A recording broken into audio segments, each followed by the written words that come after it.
বিসমিল্লাহির রহমানির রহিম। আহ, মৌলের পর্যাবৃত্ত ধর্ম ও রাসায়নিক বন্ধন, এখানে আমরা যেটা পড়ব এই চ্যাপ্টার থেকে প্রথমত প্রথম অর্ধেক, চ্যাপ্টারের প্রথম অর্ধেক খুব ইম্পর্টেন্ট। এখান থেকে বিশেষ করে কোথায় কোন ব্লকে কি মৌল আছে, কোন মৌলকে কি বলে, যেমন মুদ্রা ধাতু, ক্ষার ধাতু, মৃৎ ক্ষার ধাতু, অবস্থান্তর মৌল, আন্ত অবস্থান্তর মৌল, ঠিক আছে, প্রত্যেকটার বিশেষ নাম আছে কতগুলা। এবং কিছু কিছু মৌল আছে যেগুলার কিছু স্পেশাল বৈশিষ্ট্য আছে, এবং আর খুবই পরিচিত কিছু মৌল আছে যেগুলোর পারমাণবিক সংখ্যাও জানতে হবে। ঠিক আছে, এখান থেকে প্রথম অর্ধেক মানে প্রথম অর্ধেকে বিভিন্ন মৌলের বৈশিষ্ট্য, ধর্ম, মানে বিভিন্ন ব্লকে মৌল যে অবস্থিত করে সেগুলোর বৈশিষ্ট্য, ধর্ম, কে কী বিক্রিয়া করে, কী বিক্রিয়া করে তার চাইতেও বৈশিষ্ট্যগুলো খুব ইম্পর্টেন্ট। গত কয়েক বছর এই কোশ্চেনগুলো এসেছে। ঠিক আছে, এখানে দাগায় দেওয়া আছে পর্যায় সারণী, মূল ভিত্তি, এসব বিষয়গুলো আমরা দেখব। আমরা যে বিষয়গুলো বুঝবো না আমি সেখানে চলে যাই। কোন ব্লকে কয়টা মৌল আছে, আমি অবস্থান্তর মৌল কাকে বলে, ঠিক আছে, কোনটা অবস্থান্তর মৌল নয়, ঠিক আছে। এবং 1 থেকে 30 পর্যন্ত মৌল নামগুলা মুখস্থ থাকতে হবে, এবং কিছু স্পেশাল মৌল আছে যেগুলো জানতে হবে। এখানে আমরা মৌল দেখতেছি, ওই যে ল্যান্থানাইট, অ্যাক্টিনাইট মৌলগুলা কোথা থেকে শুরু হয়েছে সব জানতে হবে না, প্রথমটার শেষ নাম্বার, প্রথমটা শেষ আর কয়টা সেটা, ঠিক আছে। প্রত্যেকটা ক্ষেত্রে একই কোশ্চেন, কারণ কী কোশ্চেন আসবে এটা কিন্তু বলা মুশকিল। এবং এখানে মৌলের নামগুলো সহজে মনে রাখার জন্য ছন্দ লেখা আছে। লিনাকে রবি সাজাচ্ছে, লিনাতে লিতে হলো লিথিয়াম, নাতে হলো সোডিয়াম, কেতে ক্যালসিয়াম, লিনা কেতে পটাশিয়াম, রুবিতে হলো রুবিডিয়াম, সিজিতে সিজিয়াম, আর ফ্লেসিতে হলো ফ্রান্সিয়াম, ঠিক আছে। প্রত্যেকটা এইভাবে মনে রাখতে হবে। বিনা মেঘনা গ্যাস সেবনি বাসায় আছে, যেগুলোর যোজনী 2 মানে মিথ্যার ধাতু, ব্লক 2তে যেটা, ঠিক আছে। ব্লক 1 মানে যোজনী অন, শেষ কক্ষপথে ইলেকট্রন একটা থাকে। তা আমি জাস্ট দেখাই দিলাম, এটা পড়তে হবে, এভাবে মনে রাখতে হবে। এরপরে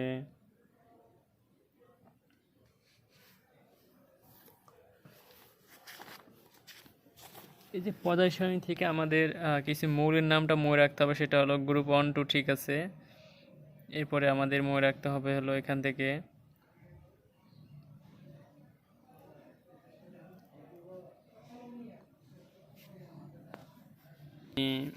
বেশ কিছু জায়গায় দাগাই দিয়েছি এখানে কি কি লাগবে। যেমন আমাদের গ্রুপ 1 এর মৌলগুলা তো আমি গ্রুপ 1 2 মৌলগুলো ছন্দ দেওয়া আছে, আর গ্রুপ 13, ঠিক আছে। গ্রুপ 13 মৌলগুলো হলো বাংলাদেশের আওয়ামী লীগের গান ইন্ডিয়ার তরে, বাংলাদেশের আওয়ামী লীগের গান ইন্ডিয়ার তরে, ঠিক আছে। আর গ্রুপ 14 মানে এখানে আছে হলো চয়ন সিলেট গিয়ে সোনা পাবে, ঠিক আছে। চয়ন কার্বন, সিলেটে সিলিকন, গেতে গ্যালিয়াম, জিতে জার্মেনিয়াম, ঠিক আছে। সোনাতে হলো স্টেনাস মানে টিন, ঠিক আছে। আর পিবি মানে লেড, পাবেতে হলো পিবি, ঠিক আছে। এই যে আমাদের এখান দিয়ে তো মনে থাকবে, একটা জিনিস লক্ষ্য করবেন যে প্রত্যেকটা যতই পর্যায়ে যাচ্ছে প্রত্যেকটা পর্যায়ে অষ্টক পার্থক্য থাকবে, অষ্টক বা 18 পার্থক্য থাকবে, বা 32, ঠিক আছে। যেমন এই প্রথমটার সাথে দ্বিতীয়টার পার্থক্য হলো 8, 10, 18, 8 পার্থক্য, 18-র সাথে 36 পার্থক্য 28, এভাবে থাকবে। 8 8 8 8 বা শুধু 8 পার্থক্য থাকবে, 8 18 18 32 এভাবে পার্থক্য থাকবে, ঠিক আছে। তা আমরা এইভাবে কিন্তু আমরা যদি ব্লকের নাম সিরিয়াল ওয়াইজ মনে রাখতে পারি মৌলের নামগুলো, তাহলে কিন্তু আমরা ওই মৌলের পারমাণবিক সংখ্যা মনে রাখতে পারি, ঠিক আছে। কিন্তু এগুলো কিছু কিছু মুখস্থ রাখতে হবে। যেমন এই যে না হ্যালোজেন মৌলগুলো অবশ্যই মুখস্থ রাখতে হবে সবসময়, হ্যালোজেন, নিষ্ক্রিয় গ্যাসের প্রত্যেকটা অবশ্যই মুখস্থ রাখতে হবে। কনফিউশনের জন্য এই যে 8 18 18 32 এইভাবে আমরা কনফিউশন দূর করবো, ঠিক আছে। এই যে মার্কারি, এইটা হলো গোল্ড, এই মানে অরাম মানে গোল্ড, যেটাকে আমরা বলি সোনা, ঠিক আছে। সিলভার, এগুলোর পারমাণবিক সংখ্যা, পারমাণবিক ভর খুব দরকার। যেমন সিলভারের পারমাণবিক সংখ্যা ভর দরকার, গোল্ডের পারমাণবিক সংখ্যা, মার্কারি, ঠিক আছে। এরপরে এদিকে আর্সেনিক, এসবি মানে অ্যান্টিমনি, ঠিক আছে। এসএন মানে স্টেনাস্টিন, পিবি মানে লেড মানে সীসা, প্লাটিনাম, এগুলো খুবই তো মূল্যবান ধাতু, পরিচিত, এবং এগুলোই জানতে হবে, এর বাইরে এক্সট্রা জানতে হবে না। অরাম, ঠিক আছে, অরাম মানে হলো গোল্ড, সোনা। এইচজি মার্কারি কিন্তু তরল ধাতু কিন্তু তারপর ওটা তরল, ঠিক আছে। পরে এইদিকে আমরা মনে রাখতে হবে রেডিয়াম, ঠিক আছে। এগুলো তো আমাদের এমনিতেই মনে থাকবে, এবং এদিক দিয়ে মনে রাখতে হবে যে না, এই ফ্লোরিন, ক্লোরিন, ব্রোমিন, আয়োডিন, এই আয়োডিন পর্যন্ত অবশ্যই মনে রাখতে হবে পারমাণবিক সংখ্যা সহ, ঠিক আছে। শুধু ফ্লোরিন আর ক্লোরিনের ভর মনে রাখলেই হবে, কিন্তু পারমাণবিক সংখ্যা মনে রাখতে হবে। এবার জেনন পর্যন্ত, ঠিক আছে। মানে এগুলা কিন্তু মাঝে মাঝে চলে আসে, এর বাইরে কখনো আসবে না। আর হলো 1 থেকে 30 পর্যন্ত মৌলের নামগুলো, ঠিক আছে, এর বাইরে কখনই আসবে না। ওকে, তাহলে আর যে ল্যান্থানাইট সিরিজ, অ্যাক্টিনাইট সিরিজ, প্রথম মৌল, শেষ মৌল আর মৌল কয়টা আছে সেটা। ওকে, ধন্যবাদ। তাহলে আমরা পরবর্তী পেজে চলে যাচ্ছি। আমি খুব শর্ট করে বলি, কারণ শর্ট করে না বললে আসলে বোঝা যাবে না, সময় থাকবে না আমাদের। এখান থেকে আমরা ওই যে মৌলের বৈশিষ্ট্য, ব্লকে কোন মৌলে কোথায় আছে মৌলিক বৈশিষ্ট্য, আমরা তো এই পেজটা দেখাইছি। সো আমরা অন্য পেজে চলে যাই। ওই একই কথা, এখানে ব্যতিক্রম কোনটা মানে না। কোশ্চেন এরকম একটা লাইন থাকলে সেই লাইনের ব্যতিক্রম কি আছে, বা ওই লাইনে আমরা কি ব্যাখ্যা করতে পারি, ওই লাইন দ্বারা কি বোঝাইছে, সেটা কোশ্চেন এভাবে আসবে। যেমন এখানে একটা কোশ্চেন দেখানো আছে, বেরিলিয়াম ম্যাগনেসিয়াম মৌল বুনসেন শিখায় বৈশিষ্ট্যপূর্ণ বর্ণ সৃষ্টি করে, ঠিক আছে। মানে শিখা পরীক্ষা, সোজা কথা, শিখা পরীক্ষায় বুনসেন মানে হলো বানা, যেই জন্য আমরা এই ব্যবহার করি আর কি, মোমবাতি বা এক ধরনের বানার আছে, ঠিক আছে, যেটা আগুন জ্বালানো, এই শিখা পরীক্ষা করানো হয়।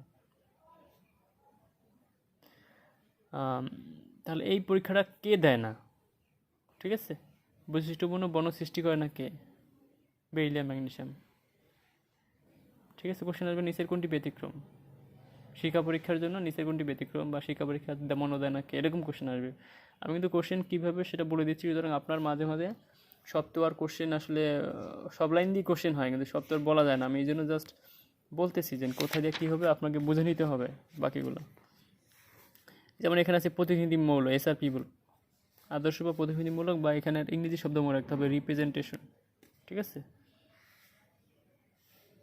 এই যে মেটালয়েড বা অপধাতু, ঠিক আছে, এগুলো মনে রাখতে হবে। এই যে অপধাতু আছে 6টা, বাসায় গিয়ে আসবো সবার তরে, ঠিক আছে। বাসায় বোরন, গিয়েতে গেলিয়াম, ঠিক আছে। যে সাথে হইলো সিলিকন, গিতে হইলো গেলিয়াম, আসবোতে হইলো আর্সেনিক, আর্সেনিক। সবার কি এসবি অ্যান্টিমনি, তরেতে টেরোলিয়াম। এগুলো কি সেমিকন্ডাক্টর তো আমরা জানি, অর্ধপরিবাহী যেগুলো। তো এইভাবে আমি কিন্তু লিখে দিচ্ছি, কিন্তু পরীক্ষা কিন্তু এইগুলোই আসবে পরীক্ষায়। সোডিয়ামকে কেরোসিন নিচে রাখা হয়, ঠিক আছে। এবার এখান থেকে আমি আর বলে দিলাম না, এখান থেকেও একই জিনিস, ঠিক আছে। এখান থেকে একটা বলে দিই, সেটা হলো কোথায় কী পার্সেন্ট থাকে এগুলো লেখা আছে। ওই স্যালকোজেন কাকে বলে, এগুলা সামুদ্রিক লবণ উৎপন্নকারী কোনটা, সেগুলা, ঠিক আছে। এখানে মূলত 5টা দেওয়া আছে, মূলত প্রথম 4টা করে, এই স্টুডেন্টটা করে না, ঠিক আছে, এই জন্য আমি 4টা লিখছি। আমরা এটার বিস্তারিত সামনে পাবো, ঠিক আছে। সুতরাং আমাদের অপশন দেখে বুঝতে হবে, আমাদের যদি অপশন থাকে ফ্লোরিন, ক্লোরিন, ব্রোমিন, অ্যাসিটেট, আর যদি থাকে অন্য একটা মৌল, তাহলে আমাদের অ্যান্সার হবে ওইটা। আর যদি আমাদের অপশন থাকে ফ্লোরিন, ক্লোরিন, ব্রোমিন, অ্যাসিটেট, তখন অ্যান্সার হবে এই যে অ্যাসিটেট, ঠিক আছে। মানে অ্যাসিটেট হলো দুর্বল আমাদের এখানে, যখন তারা একটে থাকবে সাথে অন্য গ্রুপের কেউ থাকবে, তখন অ্যান্সার হবে অন্য গ্রুপ, সামুদ্রিক মানে হ্যালোজেনের মৌল 9 কোনটি, ঠিক আছে। আচ্ছা, ঠিক আছে। এরপরে আমরা এই যে বলে দিচ্ছি, মৌল এবং প্রতীক সহ মৌল নাম মনে রাখতে হবে, যেমন দিয়ে আয়োডিন বুঝতে হবে, ঠিক আছে।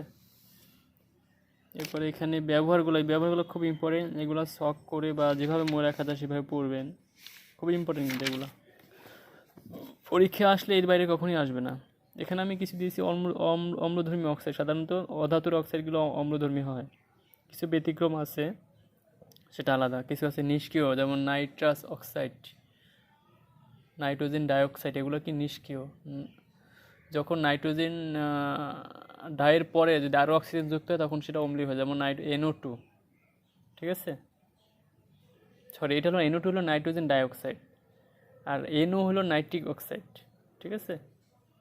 আর N2O মানে একটা অক্সিজেন, সেটা হলো নাইট্রাস অক্সাইড। প্রথম দুইটা হলো মানে নাইট্রোজেন হলো 5টা অক্সাইড, 5টা অক্সিজেন যুক্ত হয় এক থেকে শুরু করে, তাই প্রথম দুইটা হলো নিষ্ক্রিয়, বাকিগুলো হলো অম্লীয়, ঠিক আছে। এগুলো পড়ে নেবেন। এগুলো কত তাপমাত্রা লাগে, স্টিমে ওয়াটার গ্যাসের সংকেত, এগুলো আমরা যুগে যুগে আমাদের ওখানে খুব ভালো করে দেওয়া আছে, বা আমাদের যেখানে পাবো এইগুলো পড়ে ফেলবো, কারণ পরীক্ষায় বিগত বছরের কোশ্চেনগুলো সলভ করতে হবে আমাদের। বিশেষ করে বিভিন্ন সংকেত দেওয়া থাকে, বিভিন্ন আকরিকের নাম, সংকেত, এগুলো পড়তে হবে, কারণ এগুলো পরীক্ষায় রিপিটেডলি কোশ্চেন চলে আসে, যেটা বইতে নাই কিন্তু ওই পিছনের কোশ্চেন থেকে চলে আসছে, ঠিক আছে। আমি এখান থেকে আর বলতেছি না, কারণ আমাদের এখানে আমি দাগাই দিচ্ছি, এগুলোই পড়তে হবে। কোশ্চেন ওইটার মধ্যেই কোশ্চেন, আমার যে লাইনে দাগানো গোলার দাগটা মূলত অ্যান্সার বা কোশ্চেন, বা পুরো লাইনটা অ্যান্সারের যে কোনো একটা অংশ হবে, ঠিক আছে। আমি সেভাবেই দাগাই দিচ্ছি, আবার লিখেও দিচ্ছি, সুতরাং আমি আর বলতেছি না, যেমন, ঠিক আছে। এই যে উভধর্মীর যোগ, আমি কিছুক্ষণ আগে ওটা আমি স্কিপ করে গেছি, এই উভধর্মী কিন্তু ওটা কিন্তু ইম্পর্টেন্ট, ঠিক আছে। যেমন এখানে লেখা আছে যে হ্যালোজেন 4টা দিছে তারা, ঠিক আছে। এখানে কিন্তু অ্যাস্টেরয়েড 80টা দেয় নাই, ঠিক আছে। কিন্তু যে আন্তঃহ্যালোজেন যৌগ গঠন করে কে, এটা খুবই ইম্পর্টেন্ট, ঠিক আছে। আন্তঃহ্যালোজেন যৌগ করে কে, করে না কে, সেটা আমাদের খেয়াল করতে হবে, ঠিক আছে।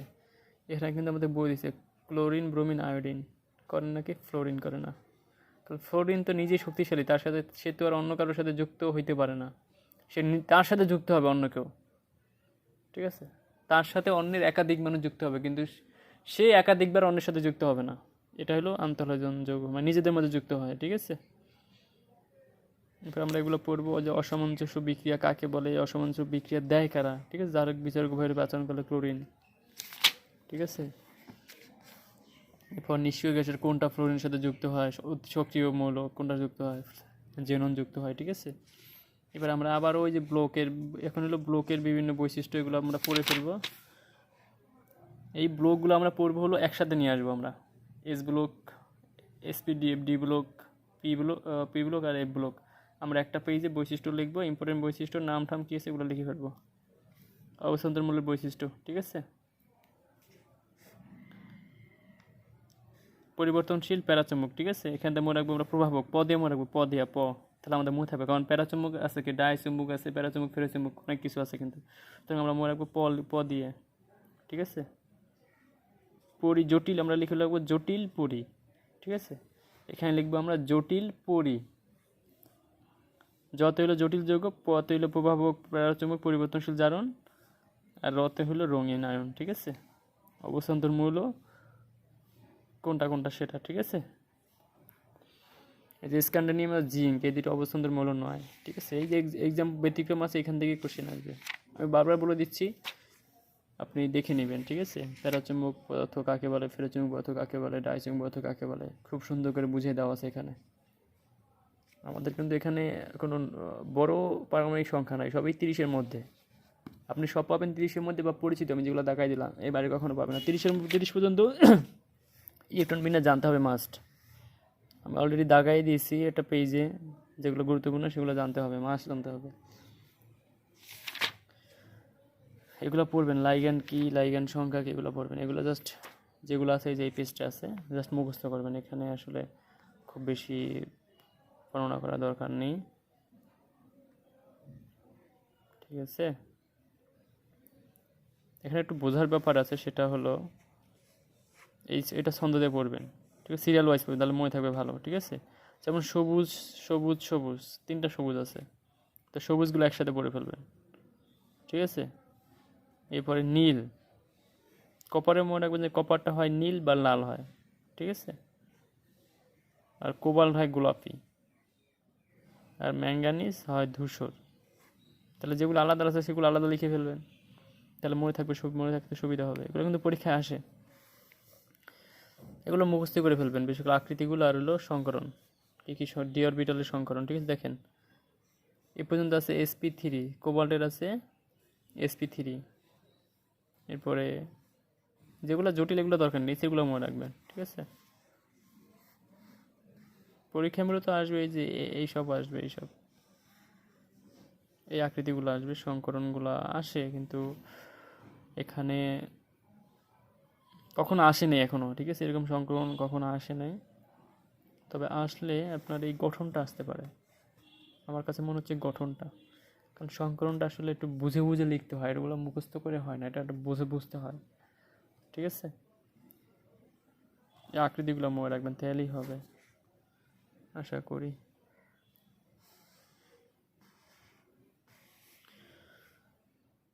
কিন্তু এটা ইম্পর্টেন্ট, এটা জটিল যৌগ, ঠিক আছে। একই জিনিস বৈশিষ্ট্য, এটা পড়ে আর এখানে আমি আর খুব বললাম না, একই কথা বারবার চলে আসছে। ব্যবহারগুলো খুব ইম্পর্টেন্ট।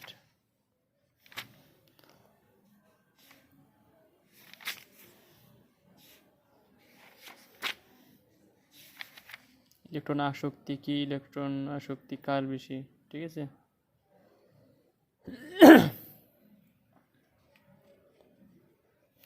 এখানে একটা কথা লেখা আছে, সর্বাপেক্ষা তড়িৎ মৌল ও সক্রিয়তা বেশি হলো ফ্লোরিনের, কিন্তু ইলেকট্রন আসক্তি বেশি হলো ক্লোরিনের। ওইটা মনে রাখতে হবে। আমি একটা কথা বলি, উপর থেকে যত নিচে যায় তত প্রত্যেকটা ব্লকের উপর থেকে যত নিচে যায় তত পরমাণুগুলো সক্রিয় হয়, বেশি আরও বেশি সক্রিয় হয়, ঠিক আছে। আর পরমাণুর এই সংখ্যাও বড় হয়, কিন্তু একটা পর্যায়ে বাম দিক থেকে যখন ডান দিকে যায় তখন কিন্তু পরমাণুর আকার কিন্তু আস্তে আস্তে কমতে থাকে, ঠিক আছে। এইসব বিষয়ে আশা করি জানেন। কিন্তু হ্যালোজেনের ক্ষেত্রে উল্টা ঘটনা, হ্যালোজেনের ক্ষেত্রে কিন্তু সক্রিয়তা কমতে থাকে, উপর থেকে নিচে গেলে সক্রিয়তা কমে।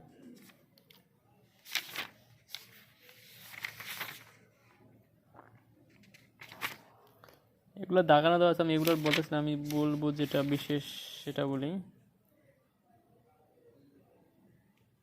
এখান থেকে ওই একই যেটা লেখা আছে,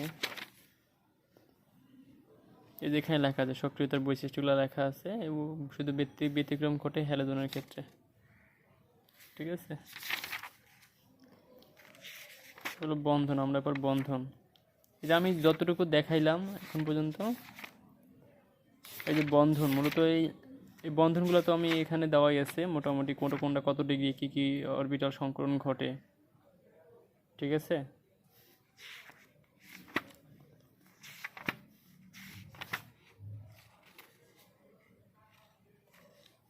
আমি জাস্ট একটা দেখাই দিচ্ছি কোনটা কী অরবিটাল হবে সেটা যাচ্ছে, যেমন বেরিয়াম ক্লোরাইড, ঠিক আছে, এটা হবে এসপি, এটা দিয়ে বোঝা যায় না, আমি এটা দিয়ে বোঝাচ্ছি। যেমন BCl, যেমন বেরিয়াম ক্লোরাইড আছে দুইটা, বেরিয়াম আছে একটা, মানে কি বেরিয়ামের সাথে ক্লোরাইডের দুইটা বন্ধন, এই জন্য হচ্ছে এসপি, ঠিক আছে। দুইটা এসপি, এস একটা পি একটা, দুইটা বন্ধন হয়েছে, মনে রাখবেন এইভাবে। বেরিয়ামের সাথে ক্লোরিন তিনটা, এস একটা পি দুইটা, মোট তিনটা। CH4, এটার সাথে হাইড্রোজেন, মোট চারটা বন্ধন হাইড্রোজেনের সাথে। sp3, এস একটা পি তিনটা, মোট চারটা। এখানে আছে তিনটা হাইড্রোজেন একটা নাইট্রোজেন, মানে হাইড্রোজেনের তিনটা বন্ধন, এই জন্য হচ্ছে P3। আর এক জোড়া ইলেকট্রন আছে এই জন্য হচ্ছে এস, সরি মানে এই জন্য এস, মোট চারটা মনে রাখতে হবে, জাস্ট মনে রাখার সুবিধার্থে বলতেছি। আবার এখানে sp3, এখানে কিন্তু ওই হিসাবে sp2 হওয়ার কথা ছিল বা sp হওয়ার কথা ছিল, কিন্তু ওই sp জন্য দুই জোড়া ইলেকট্রন আছে আরও, এই জন্য ওই দুইটা মিলে মোট আরও দুইটা পি বাড়ছে, মোট চারটা sp3, এস একটা পি তিনটা, মোট চারটা। আমি জাস্ট বোঝানোর জন্য, ঠিক আছে, যেগুলো ব্যতিক্রম সেগুলো মনে রাখবেন। এই যে কোনটা কি আকৃতি, এগুলো ইম্পর্টেন্ট পরীক্ষা। এই যে পর্যন্ত পড়াইলাম এই পর্যন্ত পরীক্ষা কোশ্চেন আসবে। এর সামনে আমাদের কিছু সংকেত দেওয়া, যে ব্লু ভিট্রিয়লের সংকেত, ব্লু ভিট্রিয়লে কত তাপমাত্রায় ক্লাসিত হয়, এগুলো পরীক্ষায় কিন্তু আসছে। এই যে 650°C তাপমাত্রায় অণু বিজিত হয়, কালো বর্ণ হয়, এই জিনিসটা, ঠিক আছে।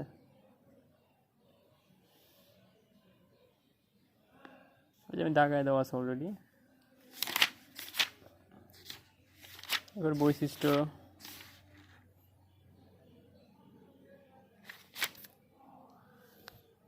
ভ্যান ডার ওয়ালস বল, এগুলা যেগুলোতে হাইড্রোজেন বন্ধন, কাকে বলে, কাদের আছে হাইড্রোজেন বন্ধনের গুরুত্ব।